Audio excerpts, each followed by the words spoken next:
Horemheb was the last pharaoh of the 18th dynasty of Egypt. He ruled from either 1319 BC to late 1292 BC, or 1306 to late 1292 BC, although he was not related to the preceding royal family and is believed to have been of common birth. Before he became pharaoh, Horemheb was the commander-in-chief of the army under the reigns of Tutankamun and Ay. After his accession to the throne, he reformed the state, and it was under his reign that official action against the preceding Amarna rulers began. Horemheb demolished monuments of Akhenaten, reusing their remains in his own building projects, and usurped monuments of Tutankamun and Ay. Horemheb presumably remained childless since he appointed his vizier Paramess as his successor, who would assume the throne as Ramesses I. Early career: Horemheb is believed to have originated from Heracleopolis Magna or ancient Hnes on the west bank of the Nile near the entrance to the Fayum, since his coronation text formally credits the god Horus of Hnes for establishing him on the throne. His parentage is unknown, but he is believed to have been a commoner. According to the French Egyptologist Nicolas Grimal, Horemheb does not appear to be the same person as Partnemp, who was the commander-in-chief of Akhenaten's army. Grimal notes that Horemheb's political career first began under Tutankamun, where he is depicted at this king's side in his own tomb chapel at Memphis. In the earliest known stage of his life, Horemheb served as the royal spokesman for Egypt's foreign affairs, and personally led a diplomatic mission to visit the Nubian governors. This resulted in a reciprocal visit by the Prince of Niam to Tutankamun's court, an event that is depicted in the tomb of the viceroy Hu. Horemheb quickly rose to prominence under Tutankamun, becoming commander-in-chief of the army and advisor to the pharaoh. Horemheb's specific titles are spelled out in his Saqqara tomb, which was built while he was still only an official, hereditary prince, fan-bearer on the right side of the king, and chief commander of the army. The attendant of the king in his footsteps in the foreign countries of the south and the north. The king's messenger in front of his army to the foreign countries to the south and the north. And the sole companion, he who is by the feet of his lord on the battlefield on that day of killing Asiatics. When Tutankamun died while still a teenager, Horemheb had already been officially designated as the Rpat or Ayapat and Idnw by the child pharaoh. These titles are found inscribed in Horemheb's then private Memphite tomb at Saqqara, which dates to the reign of Tutankamun since the child kings. The title Ayapat was used very frequently in Horemheb's Saqqara tomb, but not combined with any other words. When used alone, the Egyptologist Alan Gardner has shown that the Ayapat title contains features of ancient descent and lawful inheritance which is identical to the designation for a crown prince. This means that Horemheb was the openly recognized heir to Tutankamun's throne and not Ay, Tutankamun's ultimate successor. As the Dutch Egyptologist Jacobus van Dijk observes, the aged vizier I sidelined Horemheb's claim to the throne and instead succeeded Tutankamun, probably because Horemheb was in Asia with the army at the time of Tutankamun's death. No objects belonging to Horemheb were found in Tutankamun's tomb, whereas items donated by other high-ranking officials such as Maya and Nakhtman were found in tomb KV62 by Egyptologists. Further, Tutankamun's queen, Ankhesenamun, refused to marry Horemheb, a commoner, and so make him king of Egypt. Having pushed Horemheb's claims aside, I proceeded to nominate the aforementioned Nakhtman, who was possibly Ay's son or adopted son, to succeed him rather than Horemheb. After Ay's reign, which lasted for a little over 4 years, Horemheb managed to seize power, presumably thanks to his position as commander of the army, and to assume what he must have perceived to be his just reward for having ably served Egypt under Tutankamun and Ay. Horemheb quickly removed Nakhtman's rival claim to the throne and arranged to have Ay's WV-23 tomb desecrated by smashing the latter's sarcophagus, systematically chiseling out Ay's name and figure out of the tomb walls and probably destroying Ay's mummy. However, he spared Tutankamun's tomb from vandalism, presumably because it was Tutankamun who had promoted his rise to power and chosen him to be his heir. Horemheb also usurped and enlarged Ay's mortuary temple at Medinet Habu for his own use and erased Ay's titulary on the back of a 17-foot colossal statue by carving his own titulary in its place. Internal reform. Upon his accession, Horemheb initiated a comprehensive series of internal transformations to the power structures of Akhenat's reign, due to the preceding transfer of state power from Amen's priests to Akhenat's government officials. Horemheb appointed judges and regional tribunes, reintroduced local religious authorities, and divided legal power between Upper Egypt and Lower Egypt between the viziers of Thebes and Memphis respectively. These deeds are recorded in a stela which the king erected at the foot of his 10th pylon at Karnak. Occasionally called the Great Edict of Horemheb, it is a copy of the actual text of the king's decree to re-establish order to the two lands and curb abuses of state authority. The stela's creation and prominent location emphasizes the great importance which Horemheb placed upon domestic reform. Horemheb also reformed the army and reorganized the Dur el-Medina workforce in his 7th year, while Horemheb's official Maya renewed the tomb of Thutmose IV, which had been disturbed by tomb robbers in his 8th year. While the king restored the priesthood of Amun, he prevented the Amun priests from forming a stranglehold on power, by deliberately reappointing priests who mostly came from the Egyptian army since he could rely on their personal loyalty. Horemheb was a prolific builder who erected numerous temples and buildings throughout Egypt during his reign. He constructed the 2nd, 9th and 10th pylons of the Great Hypostyle Hall, in the temple at Karnak, using recycled Elatic blocks from Akhenat's own monuments here, as building material for the first 2 pylons. Because of his unexpected rise to the throne, Horemheb had 2 tombs constructed for himself, the first when he was a mere nobleman at Saqqara near Memphis, and the other in the Valley of the Kings, in Thebes, in tomb KV 57 as king. His chief wife was Queen Mutnejmet, who may have been Nefertiti's younger sister. They did not have any children. He is not known to have any children by his first wife, Amarna, who died before Horemheb assumed power. Reign length, 26/27 years or 14 years. This pharaoh's reign length is a matter of debate among scholars. Horemheb's highest clearly known dates are a pair of year 13 and year 14 wine labels from this king's wine estates which were found in his royal tomb in the Valley of the Kings. It is traditionally believed that Horemheb's highest year date is likely attested in an anonymous hieratic graffito written on the shoulder of a now fragmented statue from his mortuary temple in Karnak which mentions the appearance of the king himself, or a royal cult statue representing the king, for a religious feast. The ink graffiti reads Year 27, first month of Shemu Day 9, the day on which Horemheb, who loves Amun and hates his enemies, entered the temple for this event. Donald Redford, in a BASOR 211, 1973, number 37 footnote, observes that the use of Horemheb's name and the addition of a long Reuman epithet in the graffito suggests a living, eulogized king rather than a long-deceased one. The Egyptologist Rolf Krauss, in a DE 30, 1994, paper, argued that this date may well reflect Horemheb's accession where a feast or public holiday was traditionally proclaimed to honor the accession date of a deceased or a current king. Krauss supports his hypothesis with evidence from Ostraka IFAO 1254 which was initially published by Jack Jansen in a BIFAO 84, 1984, paper under the title A Curious Error.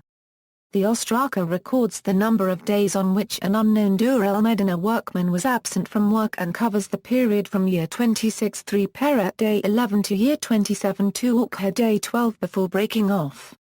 The significant fact here is that a year change occurred in the Ostraka from year 26 to year 27 around the interval 4 Peret Day 28 and Ay Shemu Day 13. The year 27 date of Horemheb is located within this interval and would reflect Horemheb's accession date, Krauss suggests. Ay's accession date occurred somewhere in the month of 3 Peret. Since Manetho gives Ay a reign of 4 years and 1 month, this ruler would have died sometime around the month of 4 Peret or the first half of Ay Shemu at the very latest. This is precisely the time period noted in Ostraka IFAO 1254. The fact that the Ostraka records the case of only one worker rather than an entire group of workmen means the necropolis scribe cannot be presumed at first glance to have committed a dating error in altering the unknown king's year date in the interval between 4 Peret 28 and Ay Shemu 13. However, it is manifestly obvious from a close study of Manetho that he did not reckon the last month of a king's reign in the context of a year from the pharaoh's accession date. That was only done in civil dating on a document or monument. Manetho supplied whole regnal years and then gave the month in which the king died reckoning from the beginning of that year. For example, the historian thought Hatshepsut must have died in the 9th month of the year because he knew that Thutmose III succeeded on day 4 of the first month of summer, thereby assigning her a reign of 21 years and 9 months. Jansen, in his original BIFAO paper, noted the curious fact that no known New Kingdom pharaohs who reigned for a quarter of a century including Ramesses II and Ramesses III had their accession date in this time frame and suggests the year change was an error committed on behalf of the scribe. He then attributed the ostraka to Ramesses III, whose accession date was Ishemu Day 26 and expressed his view that the scribe may have inadvertently implemented the year change 2 weeks early instead. Jansen also observed that the paleography of the ostraka suggests a date in the 20th dynasty partly because it followed the later New Kingdom form of writing and due to its provenance in the Grand Putit region, which features numerous dynasty 20 ostrakas. However, this form of writing is also attested in monuments of Ramesses II and it would, therefore, not be unexpected to find it in a document from the very late 18th dynasty since the transition from the early New Kingdom to the late New Kingdom form of writing had already occurred prior to the end of Horemheb's reign, as Frank Yerko once noted.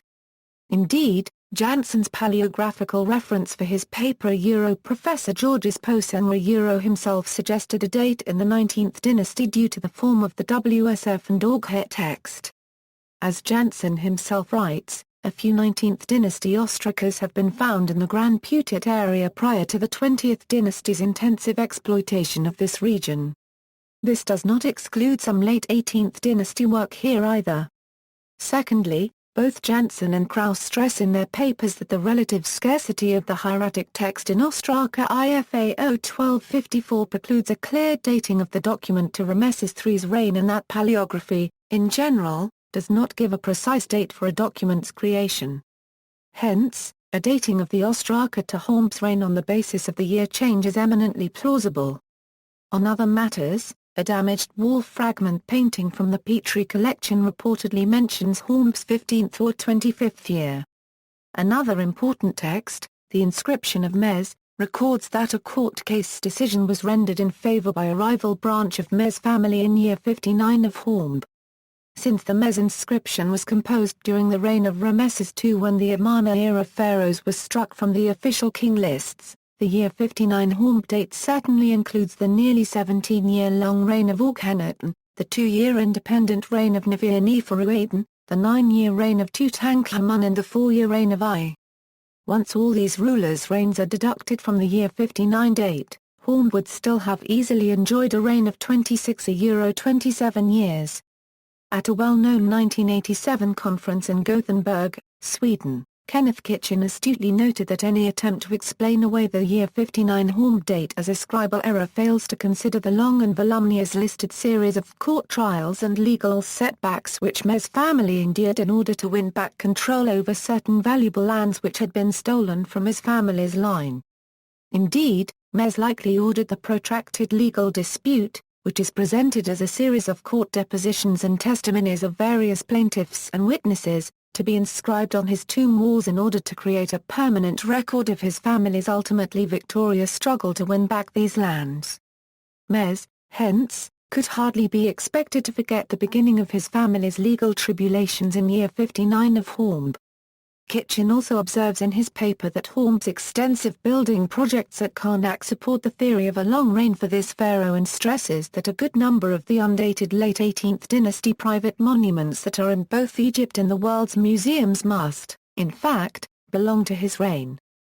Horemheb, hence, probably was assumed to have died after a minimum reign of 27 or, at most, 28 years. Manetho's epitome assigns a reign length of 4 years and 1 month to Horemheb and this was usually assigned to Ay. However, it is now believed that this figure should be raised by a decade to 4 years and 1 month and attributed to Horemheb instead, as Manetho intended. Horemheb's new reign length equals, however, The most recent archaeological evidence from 3 excavation seasons conducted under G.T. Martin in 2006 and 2007 establishes that Horemheb most likely died after a maximum reign of 14 years, based on a massive hoard of 168 inscribed wine shards and dockets recently discovered below densely compacted debris in a great shaft in this king's royal KV-57 tomb. Of the 46 wine shards with year dates, 14 have nothing but the year date formula. 5 dockets have year 10 plus X, 3 dockets have year 11 plus X, 2 dockets preserve year 12 plus X and 1 docket has a year 13 plus X inscription. Meanwhile, 22 dockets mention year 13 and 8 have year 14, of Horemheb, but none mention a higher date for Horemheb. The full texts of the docket readings are identical and read as. Meanwhile, the year 14 dockets, in contrast, are all individual and mention specific wines such as very good quality wine, or, in one case sweet wine, and the location of the vineyard is identified. A general example is this text on a year 14 wine docket. Other year 14 dockets mention Memphis, the Western River, while their vintners are named as Tutankamun, Ay, Ramos and others. The quality and consistency of the KV-57 docket strongly suggest that Horemheb was buried in his year 14, or at least before the wine harvest of his year 15 at the very latest. This evidence is consistent with the Horemheb dockets from Dur el-Medina, which mention years 2, 3, 4, 6, 13 and 14, but again no higher dates. While a docket ascribed to Horemheb from Segment is year 12. The lack of dated inscriptions for Horemheb after his year 14 also explains the unfinished state of Horemheb's royal KV-57 tomb, a fact not taken into account by any of those scholars defending a long reign of 26 or 27 years. The tomb is comparable to that of Seti in size and decoration technique, and Seti's tomb is far more extensively decorated than that of Horemheb, and yet Seti managed to virtually complete his tomb within a decade, whereas Horemheb did not even succeed in fully decorating the 3 rooms he planned to have done, leaving even the burial hall unfinished. Even if we assume that Horemheb did not begin the work on his royal tomb until his year 7 or 8, it remains a mystery how the work could not have been completed had he lived on for another 20 or more years. Therefore, Horemheb's reign has been determined and accepted today by most scholars to be 14 years, and one Mong the Euro-Manetho had assigned him a reign of 4 years in his epitome, and one Mong the Euro based on the clear evidence of the wine jar labels and the lack of dates beyond his year 14, but this figure should be raised by a decade. As for the year 27 hieratic graffito at Horemheb's funerary temple at Medinat Habu and the year 59 date from the inscription of Mez, Van Dijk argues that the first date likely inaugurated a statue of Horemheb during year 27 of Ramesses II or III in Horemheb's temple, while the latter date of Mez can hardly be taken seriously, and indeed is not taken at face value by even the staunchest supporters of a long reign for Horemheb, since there was no standard Egyptian practice of including the years of all the rulers between Amenhotep III and Horemheb, as Wolfgang Hilke makes clear. Succession. Under Horemheb, Egypt's power and confidence were once again restored after the internal chaos of the Amarna period. This situation set the stage for the rise of the 19th dynasty under such ambitious pharaohs like Seti and Ramesses II. Horemheb is believed to have unsuccessfully attempted to father an heir to the throne since the mummy of his second wife was found with a fetus in it. Geoffrey Martin in his excavation work at Saqqara states that the burial of Horemheb's second wife Mutnejmet was located at the bottom of a shaft to the rooms of Horemheb's Saqqara tomb. He notes that a fragment of an alabaster vase inscribed with a funerary text for the chantress of Amun and king's wife, Mutnejmet, as well as pieces of a statuette of her, was found here. The funerary vase in particular, since it bears her name and titles, would hardly have been used for the burial of some other person. Since Horemheb remained childless, he appointed his vizier, Parames, to succeed him upon his death, both to reward Parames's loyalty and because the latter have both a son and grandson to secure Egypt's royal succession. Parames employed the name Ramesses I upon assuming power and founded the 19th dynasty of the New Kingdom. While the decoration of Horemheb's KV-57 tomb was still unfinished upon his death, this situation is not unprecedented. Amenhotep II's tomb was also not fully completed when he was buried, even though this ruler enjoyed a reign of 26 years. Fictional Representations. Film. He was portrayed by Victor Mature in The Egyptian, the film adaptation of Mika Waltari's best-selling novel. Television. He was portrayed by British actor Nonso Anozie in the 2015 mini-TV series Tut, which aired on Spike in the US, and on Channel 5 in the UK. Literature. Horemheb is a major character in Nick Drake's trilogy of mystery novels, The Book of the Dead, Tutankamun, and The Book of Chaos. Horemheb is a major character in P.C. Doherty's trilogy of historical novels, An Evil Spirit Out of the West, The Season of the Hyena and The Year of the Cobra. Horemheb is a major character in Pauline Gedge's historical novel The Twelfth Transforming. Horemheb is a major character in Katie Hampstead's trilogy, Kirya, Hope of the Pharaoh, Kirya, Mother of the King and Kirya, Rise of a New Dynasty. Horemheb is a minor character in the novel Nefertiti by Michelle Moran. Horemheb appears as a major character in Linda Suzanne Robinson's Lord Merrin series of Egyptian mysteries. Horemheb is a minor character in Chai Shin Ohara's Japanese graphic novel, Red River, centered around ancient Anatolia and ancient Egypt. Horemheb is a major character in Mika Waltari's historical fiction international bestseller, Sinew, The Egyptian. References. Bibliography, Alan Gardner, The Inscription of Mez, A Contribution to Egyptian Juridical Procedure, Untisa Chunjin 4, pt 3.